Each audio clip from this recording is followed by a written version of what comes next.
हिंगोलीमध्ये जिल्हा परिषदेच्या शाळा बंद होत असल्यामुळे पालक संतप्त झालेत।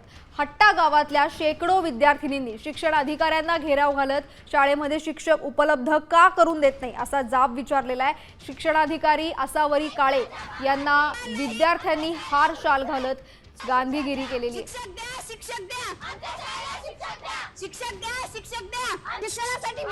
राज्यभरामध्ये मराठी शाळा या बंद पडत आहेत आणि त्याला कारण शिक्षण विभाग देत आहे। विद्यार्थ्यांची झपाट्याने कमी झालेली संख्या। मात्र आपण जर पाहिलं तर दुसरीकडे हिंगोली जिल्ह्यातल्या हट्टा गावातील 5वी ते 10वी असे 480 विद्यार्थी असताना या शाळेमध्ये प्रशासनानं शिक्षकच उपलब्ध करून दिलेले नाहीयेत। 2 वर्ष झालं शिक्षक नाहीत।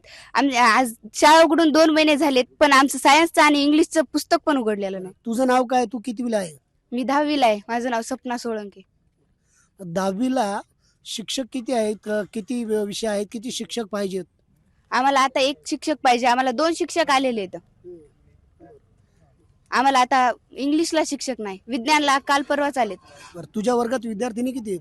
आमच्या वर्गात सगळे मिळून 47 आहेत। शाळेत शिक्षक कधीपासून नाहीत? 2 महिने झालो नाही तो। तुझं नाव काय? माझे नाव आरती तातेराव बाराते। कितवीला आहे तू? इयत्ता 10वीला। संदीप नागरे, साम टीव्ही न्यूज, हिंगोली।